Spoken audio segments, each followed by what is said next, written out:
Hello everyone, welcome to tech info. This is Sanjay Chaudhary. आज का video काफी इंपॉर्टेंट होने वाला है ऐसे बच्चों के लिए जो लोग सीयूटी एमसीए का एग्जाम देने वाले हैं 2023 में। उन बच्चों को प्रीवियस ईयर का जो क्वेश्चंस आए हुए हैं उसकी एक सीरीज में चला रहा हूं। अभी तक मैंने टोटल 3 वीडियो अपलोड की है। फर्स्ट वीडियो जो था वो आपका कंप्यूटर सेक्शन का था। सेकंड एंड थर्ड वीडियो जो था वो आपका रीजनिंग पार्ट था, जो कि पार्ट 1 और पार्ट 2 के फॉर्म में मैंने अपलोड की है। एंड ये जो वीडियो है ये 4th नंबर की वीडियो है, जिसमें मैं जनरल अवेयरनेस की बात करूंगा, जो कि आपका काफी ही कॉमन क्वेश्चंस होते हैं, जो कि आपके इंग्लिश से भी पूछे जाते हैं, हिंदी से भी पूछे जाते हैं। इसके अलावा आपके जनरल नॉलेज के भी होते हैं, करंट अफेयर्स भी होते हैं।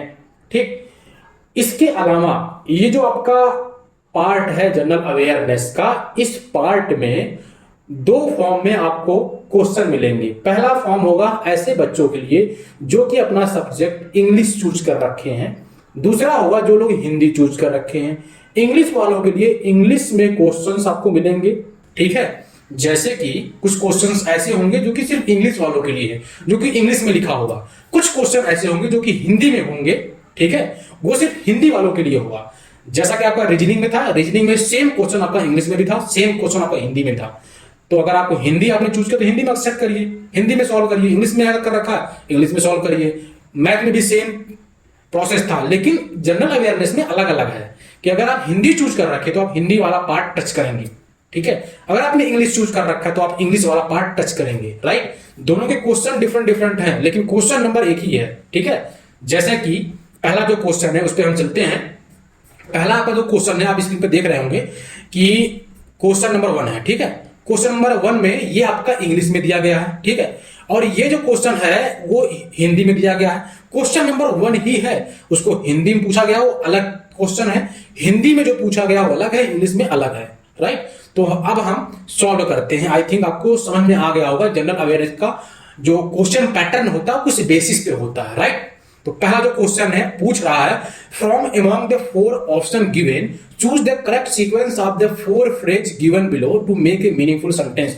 ये इंग्लिश का क्वेश्चन है, सिंपल सा। ठीक है, कि ये 4 लाइनें दी गई हैं, उनको एक सही सीक्वेंस में, करेक्ट सीक्वेंस में आपको रखना है। ठीक है, इसका करेक्ट सीक्वेंस क्या होगा वो मैं आपको बता दूं।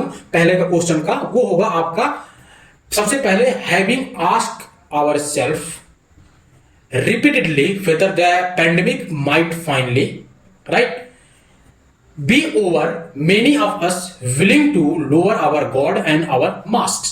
मतलब ऑप्शन नंबर 2 सही है। अब इसको मैं एक्सप्लेन नहीं करूंगा इसलिए क्योंकि इसमें बहुत सारे चीजें ऐसी हैं जो कि आपका इंग्लिश का यूज हो रहा है। ठीक है, तो इंग्लिश मैं यहां पर एक्सप्लेन नहीं करूंगा। जिसका इंग्लिश सही है एक्सप्लेन कर सकता है, समझ लीजिए। ठीक है, बाकी अगर आपको ज्यादा डिटेलिंग में समझना होगा इस फोटो को क्लिक करिए, इस स्लाइड का स्क्रीनशॉट लीजिए, इसको गूगल पे सर्च कर लीजिए। राइट, आपको डिटेल एक्सप्लेनेशन का मिल जाएगा। अब इसी का हिंदी वाला दूसरा जो क्वेश्चन है, पहले क्वेश्चन का हिंदी है कि हिंदी वर्णमाला के मूल स्वर कौन से हैं। तो मूल स्वर जो होते हैं आ, ई, उ, री होते हैं। तो इसका आंसर है 4th वाला, ये आपको क्लियर होगा। ठीक, अब हम क्वेश्चन नंबर 2 पे मूव ऑन होते हैं। क्वेश्चन नंबर 2 कह रहा है कि which of the following is a one word substitute for the quality of having a ready insight into things का वन वर्ड सब्स्टिट्यूशन क्या होगा। क्या है? The quality of having a ready insight into things. इसको एक word में आप क्या बोलेंगे? इसको बोलते हैं पर्सपिसिटी, PERSPCT, पर्सपिसिटी। एग्जैक्ट शायद प्रोनाउंसिएशन मैं सही ना कर पा रहा हूं तो वो अपने हिसाब से देख लीजिएगा। इसका ऑप्शन है 3rd सही है। अब उस दूसरा जो क्वेश्चन है उसका हिंदी वाला क्वेश्चन क्या था? उच्चारण के कालमान को कहते हैं, क्या कहते हैं? उसको आप बोलते हैं मात्रा। उच्चारण के कालमान को मात्रा कहते हैं। ठीक है, अब एग्जैक्टली इसके पीछे हिस्ट्री क्या है, क्यों कहते हैं, वो सब अगर समझना है आपको, you can Google it. Right, मैं आपको उतना समझा रहा हूं क्योंकि अगर मैथमेटिक्स का क्वेश्चन होता, रीजनिंग का क्वेश्चन होता, मैं डिटेल में कवर करने की कोशिश करता, हर एक कॉन्सेप्ट बताता, लेकिन हिंदी इंग्लिश के क्वेश्चंस को आपको समझना पड़ेगा जो मैं बता रहा हूं। या तो आप याद करिए या तो इसको आप जो है गूगल करके डिटेल में समझ सकते हैं। राइट, क्वेश्चन नंबर 3 क्या है? कह रहा है identify the correct indirect narration for the following sentence. अभी सेंटेंस जो नीचे दिया गया है, ये सेंटेंस, इसको करने के लिए आपको इनडायरेक्ट नरेशंस पढ़ना पड़ेगा, तब समझ में आपको आएगा। अगर नहीं पढ़ा समझ में नहीं आएगा, इसलिए मैं इसको एक्सप्लेन भी नहीं कर रहा हूं, ठीक है। लेकिन इसका जो आंसर है वो मैं आपको बता दे रहा हूं, ठीक है, कि क्या आंसर है। तो इसका आंसर है फर्स्ट, देखिए क्या है, the lady want the servant that she would dismiss her if she did not wash the clothes properly. ये आपका ऑप्शन नंबर ए सही आंसर है, राइट। क्यों है वो आप डायरेक्ट इनडायरेक्ट नरेशन ये पढ़िए, समझ में आ जाएगा, राइट। मैं एक्सप्लेन नहीं कर रहा हूं इस चीज को, मैं ये मान के चल रहा हूं कि आपको डायरेक्ट इनडायरेक्ट आता है, ठीक है। नहीं आता है, यू कैन गूगल इट, आसानी से मिल जाएगा, कंप्लीट एक्सप्लेनेशन भी मिलेगा, राइट। अब आप ये भी बोलेंगे कि सर आप बता भी रहे हैं, एक्सप्लेन भी नहीं कर रहे हैं। देखिए रीजन है, हर व्यक्ति की अपनी अपनी फील्ड में एक्सपर्टीज होती है, तो मेरी इतनी एक्सपर्टीज नहीं है। ये मैं नमिता थापर वाला जो है डायलॉग आपके सामने चेप नहीं रहा हूं, लेकिन फिर भी मैं इंग्लिश हिंदी की चीजें एक्सप्लेन इतने डिटेल में नहीं कर पाऊंगा, ठीक है। अगर चाहूंगा तो कर सकता हूं, मुझे थोड़ा सा टाइम अधिक लगेगा। सेकंड चीज, वीडियो लंबा होगा, राइट। इस वजह से मैं नहीं कर रहा हूं, क्योंकि मैं मान के चल रहा हूं कि आप समझ रहे होंगे और आपको चीजें आती हैं। थर्ड क्वेश्चन का ही हिंदी वाला क्या क्वेश्चन था, निम्नलिखित वाक्यांशों को उचित क्रमानुसार व्यवस्थित कीजिए। तो व्यवस्थित कैसे करना वो आप समझ रहे हैं, नहीं समझ रहे हैं, आई विल एक्सप्लेन। देखिए इसमें क्या है कि इसका ऑप्शन जो है आपका 2 वाला सही है। कैसे सही है, देखिए कहा जा रहा है कि समाज का एक सूत्र, यहां का नहीं को होगा, समाज को एक सूत्र में बद्ध करने के लिए, समाज को एक सूत्र में बद्ध करने के लिए, ये पूरी लाइन सही हो रही है, ठीक है। बद्ध करने के लिए न्याय यह है कि, मतलब कहा जा रहा है समाज को एक सूत्र में बांधने के लिए न्याय यह है कि सबको अपना काम करने की आजादी मिले। यानी कि समाज को एक सूत्र में, एक रूल के नियम से, एक नियम के हिसाब से चलाने के लिए उचित न्याय यही होगा कि सबको अपने काम करने की फ्रीडम मिले, आजादी मिले, ठीक है। तो ऑप्शन नंबर 2 आपका सही है। क्वेश्चन नंबर 4 पे आते हैं। कहा यहां पर कि मैट्रिक्स का प्लूरल फॉर्म क्या होगा। अब इसको मैं बता सकता हूं डिटेल में, क्योंकि ये सिंपल है और आसान भी है। इसके अलावा टाइम कंज्यूमिंग बहुत कम है, मेन चीज टाइम कंज्यूमिंग। तो ये क्या है, इसका जो प्लूरल फॉर्म है वो आपका मैट्रिसेस है। इसमें कोई समझाने वाली बात है भी नहीं वैसे, ठीक है। इसका जो प्लूरल फॉर्म है डायरेक्ट मैट्रिसेस, ओके। इसके अलावा मैं अगर इसी में आगे बढ़ूं हिंदी वाले में, तो हिंदी वाला क्या कह रहा है कि एक असेसन दिया होगा जिसको हिंदी में बोलते हैं अभिकथन, ठीक है। फिर उसका दिया गया है रीजन, जिसको आर बोलेंगे, उसका है आपका कारण हिंदी में। तो क्या जो अभिकथन दिया गया है उसका उचित कारण दूसरे लाइन पे एक्सप्लेन किया गया है या नहीं है, सही उसका कारण है या नहीं है, राइट। तो पूछा जा रहा है लड़के खेल रहे हैं में लड़के विकारी शब्द हैं। अब देखिए विकारी शब्द क्या होता है, जिसको हम अलग अलग फॉर्म में रिप्रेजेंट कर सकते हैं। जैसे कि लड़का है तो लड़का का, लड़के को लड़का, लड़के, लड़कों के फॉर्म में रिप्रेजेंट कर सकते हैं, जैसे कि मैं, हम, ठीक है, मैंने। ये सब विकारी शब्द हैं। एक ही वर्ड को आप अलग अलग फॉर्म में रिप्रेजेंट कर सकते हैं, ठीक है। जैसे कि आप प्यार है, प्यार को आप अलग फॉर्म में कैसे करेंगे, प्यारे, प्यारो, है ना, ये भी एक विकारी शब्द है। जिस शब्द, अब उसका रीजन क्या दिया गया है कि जिस शब्द के रूप में कोई विकार होता है उसे विकारी शब्द कहते हैं। बिल्कुल सही बात है, जिस शब्द में कोई विकार हो, यानी कि उसको हम चेंज कर सकते हैं। कोई विकार का मतलब हो गया कि यहां पर कि उसको हम अलग अलग फॉर्म में रिप्रेजेंट कर सकते हैं, ठीक है। तो ऑप्शन नंबर आई थिंक ए सही है इसका, ठीक। अब आते हैं हम क्वेश्चन नंबर 5 पे। देखिए अभी तक अगर जो चीजें समझाई है ना समझ में आई है तो आप कमेंट करिएगा। मैं मैसेज जो भी आप भेजेंगे, कमेंट करेंगे, वो मैं समझाने की कोशिश करूंगा। फिलहाल हो सकता है मैं ना रिप्लाई दे पाऊंगा, अगर तो कोई ना कोई बच्चा को समझा देगा, क्योंकि बहुत सारे बच्चे वीडियो देख रहे हैं, ठीक है। क्वेश्चन नंबर 5 में कहा जा रहा है कि I am not sure where he is. मैं श्योर नहीं हूं कि वह कहां है। फिर आगे है फुल स्टॉप, फिर ही, उसके बाद fill in the blank out for a walk. अब बीच में भरना क्या होगा, ठीक है। तो हो सकता है कि वो घूमने गया हो सकता है ही टहलने के लिए गया। May have gone out for a walk, क्या पता वो घूमने के लिए बाहर गया हो, टहलने के लिए बाहर गया। तो ऑप्शन नंबर 2 सही है। इसमें कह रहा है कि निम्न में से शुद्ध शब्दों का समूहों का चयन कीजिए, ठीक है। कि जितने ए दिया गया है, बी दिया गया है, सी दिया है, डी दिया है, ई दिया, इसमें से शुद्ध वर्ड कौन कौन से हैं उसका चयन करना, ठीक है। तो देखिए देखते हैं अतिथि, कष्ट, अत्यधिक, विरहणी, ये शुद्ध शब्द हैं। अत्यधिक जानते हैं, कष्ट भी जानते हैं, अत्यधिक क्या होता है वो भी जानते हैं, विरहणी क्या होता है वो भी आप जानते हैं। ठीक, अब बी में देखेंगे तो महीना, जबकि होता क्या महीना, कैसे, मैं है पे बड़ी ई की मात्रा, ही ना। ठीक है, ये आपका सही है महीना। तो महीना इस तरह लिखते हैं, ये आपका गलत हो गया बी वाला। अब देखिए, अगर ऑप्शन में आप चेक करेंगे तो इसमें भी बी है तो ये नहीं होगा, इसमें भी बी है ये नहीं होगा, इसमें भी बी है ये भी नहीं होगा। ठीक है, तो कौन सा होगा बचा आपके पास, एक ही ऑप्शन, तो यही होगा, ऑब्वियस सी बात है। उसके अलावा आप सी वाले को चेक कर सकते हैं, डी वाले को चेक कर सकते हैं, ई वाले को, इसमें सारे जो वर्ड लिखे गए हैं वो सही है, उसमें कोई गड़बड़ी नहीं पाई गई है। राइट, तो ऑप्शन नंबर ए सही है हिंदी वाले का। क्वेश्चन नंबर 6 पे आते हैं। अब क्वेश्चन नंबर 6 में क्या कह रहा है कि मैच लिस्ट 1 विथ लिस्ट 2, दो लिस्ट दिए गए हैं, लिस्ट 1 एंड लिस्ट 2। लिस्ट 1 में एनिमल्स के नाम दिए गए हैं, लिस्ट 2 में साउंड के नाम, कि वो कौन कौन से आवाज इन जनरल निकालते हैं। ठीक है, तो ये नाम दिए गए, तो उनको मैच करना है करेक्ट सीक्वेंस में। कैसे, देखो, एप्स क्या होता है, एप्स आपका बंदर की तरह ही होता है और सिमिलर टू चिंपांजी कह सकते हैं, इंडिया में नहीं पाए जाते इन जनरल। और एप्स जो होते हैं ऐसा माना जाता है कि वो बंदरों से ज्यादा चालाक होते हैं, उन्हीं की कैटेगरी में आते हैं।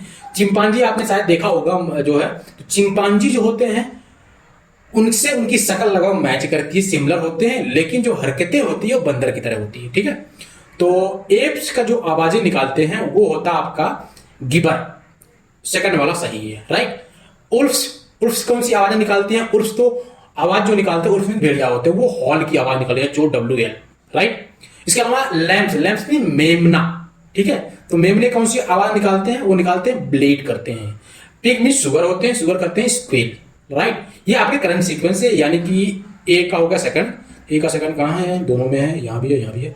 उसके बाद उल्फ्स का है फर्स्ट, उल्फ्स आपका है फर्स्ट, तो बी का फर्स्ट किसमें है, बी का फर्स्ट में, तो पहला वाला आंसर आपका सही है।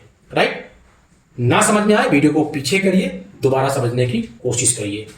अगर मैं इसी का क्वेश्चन नंबर 6 का ही हिंदी वाला बात करूं तो लिस्ट 1 दिया गया है, वाक्य दिया है, सेंटेंस दिया गया है और उसको वन वर्ड सब्स्टिट्यूशन के फॉर्म में दिया गया है। तो पहला क्या है, शिव के लिए अर्पण करना, यानी कि शिवार्पण।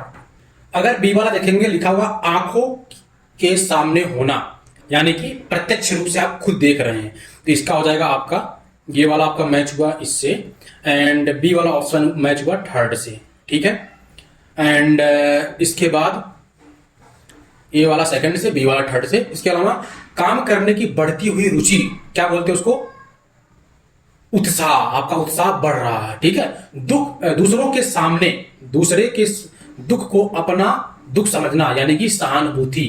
कोई अगर मर जाता है, किसी कोई दिक्कत आ जाती है, या किसी के मार्क्स कम आते हैं, आपके दोस्त हैं, मान लीजिए आप जो है एग्जाम दिए आप फेल हो गए, तो क्या करेंगे, आपके जो दोस्त है आपको सहानुभूति देंगे, कह रहे यार ठीक है कोई बात नहीं, मेरा भी इस सेमेस्टर में कम आया था, कोई टेंशन मत लो, नेक्स्ट सेमेस्टर में हम कवर कर लेंगे। तो वो क्या करते हैं, आपके दुख को अपना दुख समझने की कोशिश करते हैं, तो उसको बोलते हैं सहानुभूति। तो अगर आप मैच करेंगे, ए का ऑप्शन फर्स्ट है, बी का आंखों के सामने होना सेकंड, तो ए ये वाला सही है आई थिंक, हाँ फर्स्ट वाला इसका सही है, ये कौन सा 6 था। ठीक, एंड अगर मैं 7 की बात करूं, 7 वाला आपका है, इसमें which is the grammatically correct. अब देखिए, इसमें आपको 4 लाइनें दी गई है, 4 ऑप्शन दिए गए हैं, इसमें भी दिया गया है, कौन सा सही नहीं है वो आपको बताना है। तो ये मैं आपके ऊपर छोड़ता हूं, होमवर्क देता हूं, आप कर लीजिएगा। ठीक है, ये आपका HW है, बहुत सिंपल सा है, मुझे लगता है सब लोग कर लेंगे। जितने लोग वीडियो देख रहे हैं आप सभी लोग रिक्वेस्ट है, कमेंट योर आंसर। ठीक है, आपका आंसर क्या आ रहा है, ऑप्शन नंबर कौन सा आ रहा है। जैसे कि अगर आपका जो है इंग्लिश वाला, तो पहले लिखना आप इंग्लिश। ठीक है, पहले लिखना क्वेश्चन नंबर 7। ठीक है, उसके बाद स्पेस, इंग्लिश का मान लीजिए आपका 2 वाला सही, तो 2 लिख देना, कॉमा हिंदी वाला क्या सही था, तो आगे हिंदी लिखना, ऑप्शन कौन सा सही है, मान लीजिए इसका भी 2 सही है, सपोज करता है, कोई गारंटी नहीं सही है गलत है। ठीक है, तो ऐसे आप कमेंट कर सकते हैं इस फॉर्म में। ठीक, अब क्वेश्चन नंबर 8 क्या है, from among the 4 option given choose the one in which the word has been spelled correctly. मतलब 4 ऑप्शन दिए गए हैं, चारों में एक ही शब्द दिया गया लेकिन उसकी स्पेलिंग अलग अलग दी गई है, तो कौन सी स्पेलिंग आपकी सही ये आपको बतानी है। तो एक बार गूगल कर लीजिए, समझ में आपको आ जाएगा। लेकिन वैसे जो इसका सही है, विटुप्रेटिव, ये है, इसका मतलब होता है सहानुभूति। गूगल करें आपको मिल जाएगा। तो ये आपका सही है, ये सारे गलत हैं। इसके अलावा अगर हिंदी वाला देखें आप, तो नीचे दिए गए कथन यानी कि असर्शन ए, जिसका रीजन दिया गया है, इसमें से कौन सा सही रीजन है, ऑप्शन आपको बताने हैं। तो अभिकथन क्या है यानी कि असर्शन क्या है? ईद का चाँद और दूज का चाँद मुहावरों का अर्थ समान है। बिल्कुल सही है। ईद का चाँद मतलब गायब हो जाना या कभी कभी दिखाई देना, क्योंकि ईद का चाँद कभी कभी दिखाई देता, हमेशा नहीं। दूज का चाँद, अब दूज जो होता है, ईद आपका मुस्लिम लोगों का त्योहार है, दूज भाई दूज होता है, ठीक है। दूज का त्योहार, दूज का चाँद होना, दूज पे दिखाई दे रहा है चाँद, तो वो भी आप कभी कभी दिखाई दे रहा है। तो यानी कि कभी कभी दिखाई देना या जो है गायब हो जाना कह सकते हो, ठीक है। तो उसको बोलते हैं ईद का चाँद होना या दूज का चाँद होना, ये मुहावरा है। तो दिया गया है कि आर, रीजन क्या है कि दोनों मुहावरों का ध्वन्यार्थ अलग अलग है। अरे भाई साहब, ध्वन्यार्थ क्या होता है? ध्वन्यार्थ का मतलब होता है कि जो उसकी ध्वनि निकल रही है वो अलग अलग है, यानी कि उसके स्वर निकल रहे हैं। अब जो हमारी ध्वनि निकलती है जैसे कि ईद, तो इसे स्वर निकल रही ईद, तो जो स्वर निकल रही है लास्ट में ए, ईद ए, तो द बोलने के बाद जो ए की स्वर निकल रही है, वो जो स्वर है वो सेम निकल रही है, जैसे कि ईद का तो ये है, चांद चांद तो सेम है। जैसे दूज, दूज में देखेंगे तो उसमें भी ए है। तो क्या है, दोनों मुहावरे का ध्वन्यार्थ अलग अलग है? नहीं, दोनों का मुहावरे का ध्वन्यार्थ भी एक है, एक ही उच्चारण निकल रही है, यानी कि एक ही स्वर निकल रही है, ठीक है। इसमें भी ए निकल रहा है, इसमें भी ए निकल रहा है। तो ए तो सही है, ए सही है, लेकिन आर सही नहीं है, ठीक है। ओके, तो थर्ड वाला सही है। 9th पे आते हैं, स्नेहा। ओहो, Sneha is fill in the blank in the art of cooking. तो इस पे ऑप्शन जो दिया गया है वो कौन सा है? पहले बहुत लोग स्नेहा के नाम से खुश हो गए होंगे, और किसी का नाम अगर है तो उसके लिए सॉरी, बट ठीक है, एंजॉय करो।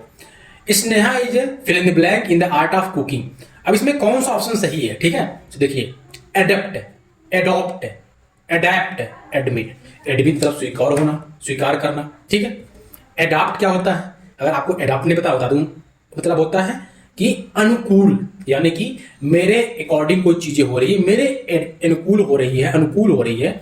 जैसे कि कोई बोलता कि आप जैसे ही सर्दी जब आती है, सर्दी का मौसम होता है, तो अगर कोई ऐसे जगह से आ रहा है जो कि जहां पर देश गर्म है, जैसा कि एरिया गर्म है, तो वहां से ठंड वाले एरिया में आता है, तो उसको अडॉप्ट करने में थोड़ा टाइम लगता है। जैसे कि अगर उत्तर प्रदेश के लोग हैं या दिल्ली के हैं, आप दिल्ली से, मान लीजिए, तो दिल्ली से अगर मैं हिमाचल जाता हूं, ठीक है, तो हिमाचल जाने पे वहां का जो टेम्परेचर है वो क्या होता है, आपका कम होता है, तो वो अडॉप्ट करने में थोड़ा टाइम लगेगा हमें, ठीक है।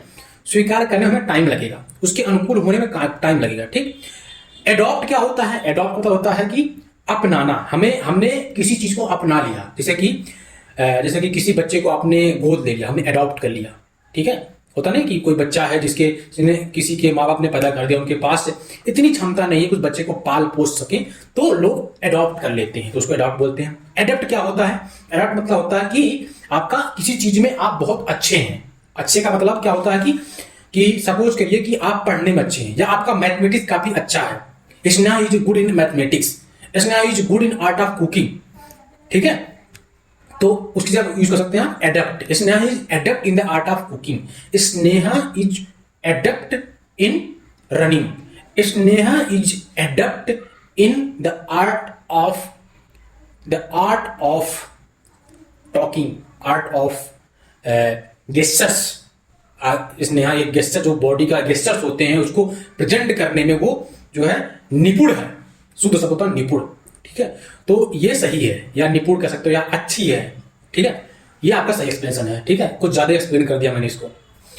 निम्नलिखित में से कौन बादल के समानार्थी शब्द है? बादल, बादल का सिनोनिम्स बताना है आपको। तो बादल का एक होता है आपका जलज, सेकंड होता है आपका मेघ। तो आई थिंक बी एंड सी कौन सा है? ये वाला सही है, ठीक है।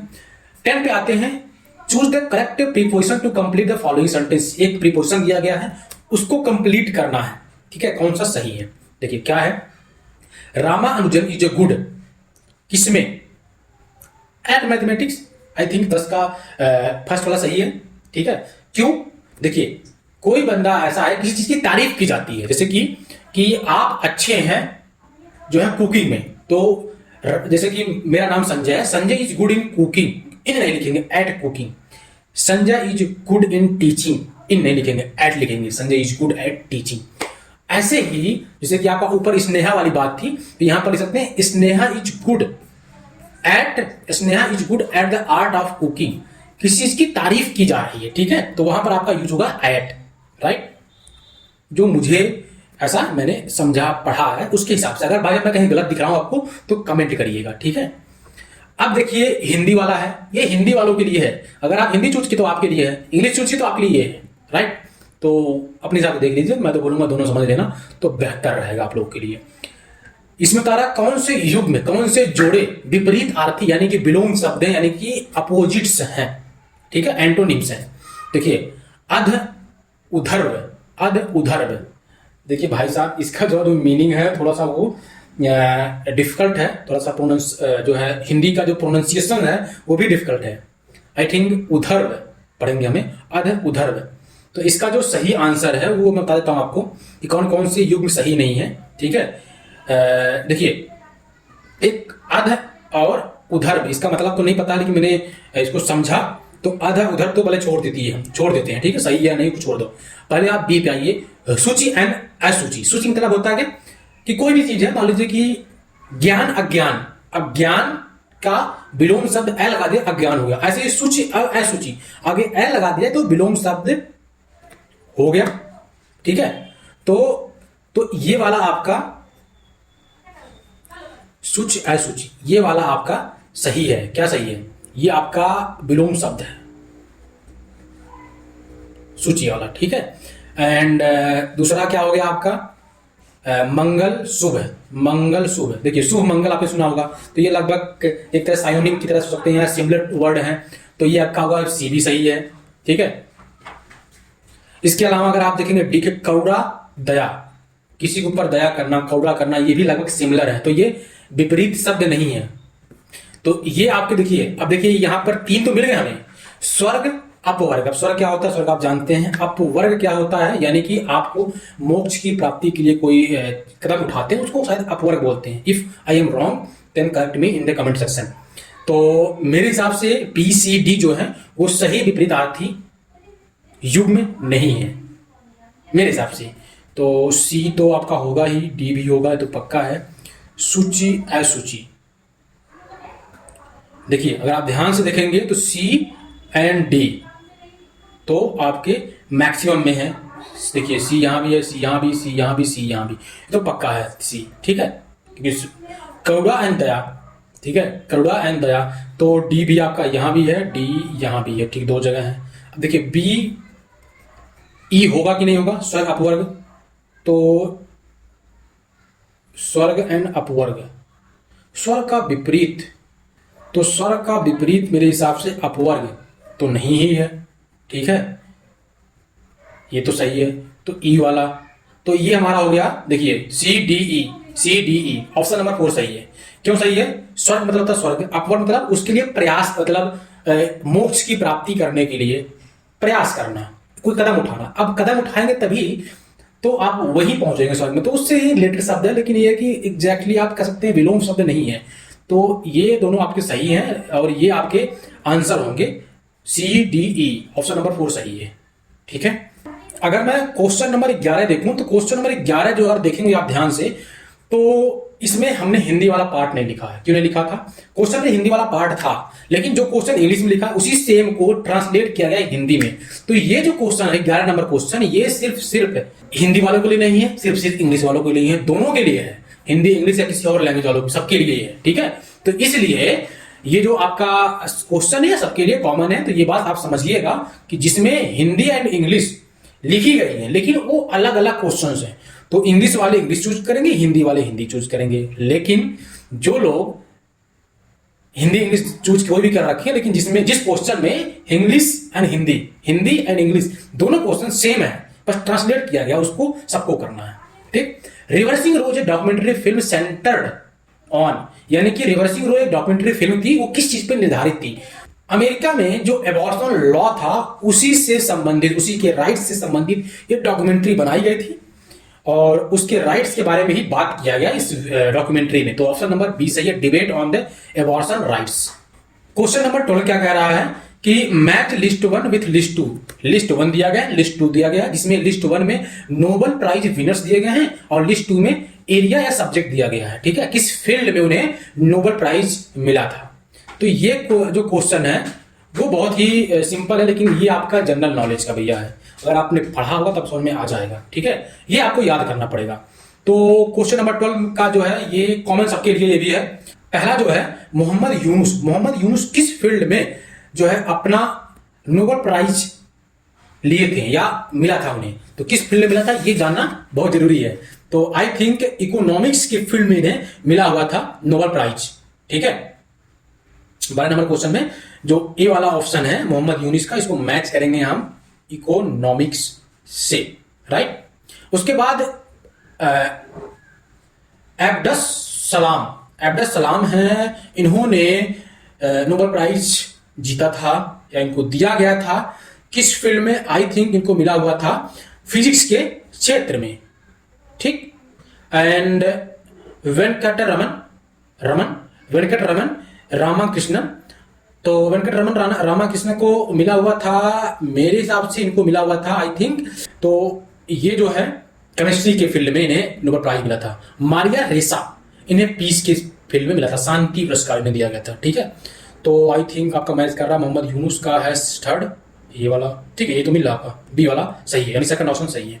13 क्या है, ये भी सेम है कि मैच लिस्ट 1 विथ लिस्ट 2, यानी कि रेडियो एफएम जो रेडियो होते हैं उनके लिस्ट दिए गए हैं लिस्ट 1 में, एंड लिस्ट 2 में उनकी टैगलाइन होती है। ठीक है, तो वो टैगलाइन मैच करनी कौन सही है।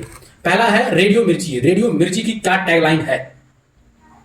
तो रेडियो मिर्ची की टैगलाइन है कि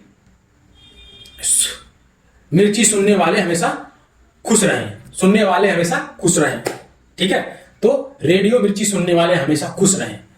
तो ऑप्शन नंबर 4 है माई एफएम का जो आंसर है वो जो मैचिंग होगी वो आपका होगा जियो दिल से। माई एफएम का जियो दिल से, क्या टैगलाइन है, जियो दिल से।